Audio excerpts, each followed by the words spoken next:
Ohio schools are starting to announce if they'll allow staff members to carry firearms in schools. So far, the Cleveland, Cincinnati, and Columbus school districts have opted out, prohibiting teachers from having guns in school.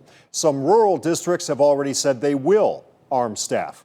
Tonight, our State House reporter Morgan Trow looks into claims of a conflict of interest, since one of the lawmakers involved in the drafting of that bill could potentially financially benefit from it.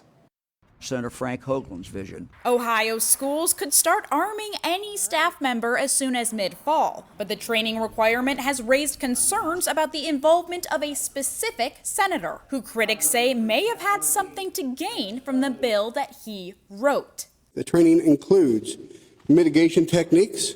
Republican State Senator Frank Hoagland helped with the rewrite of House Bill 99, which allows any school board in Ohio to choose to arm school staff members with up to 24 hours of training. The senator also owns a firearm training and threat management business. Will your business be directly benefited by this bill, considering you own one that fits all the outlined potentials for training?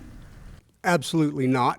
His recent financial disclosures show he brings in up to $100,000 annually from his company. There certainly are valid concerns about any legislator advocating some measure that will give the legislator financial benefit. Republicans told us they ran Hoagland's role in this bill past the Joint Legislative Ethics Committee, who said there were no potential conflicts. The committee, which evaluates conflicts of interest in the General Assembly, is prohibited by law to confirm this statement. However, constitutional law expert Jonathan Enton says the law isn't that straightforward. Room for debate, some kind of authoritative interpretation. An ethics spokesperson told us that there are guardrails to potential conflict of interest, including if there is a specific direct benefit, such as the bill stating that schools must go to a particular training program that is owned by a legislator, that would be a problem. Whether that's legal or not is separate from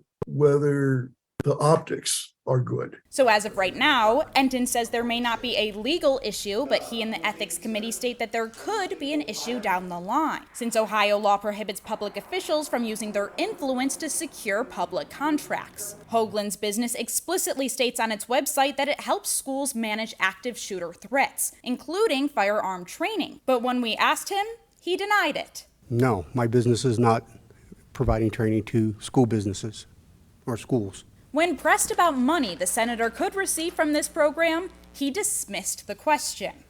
Young lady, I don't know what money you're talking about. At the State House, Morgan Trow, News 5.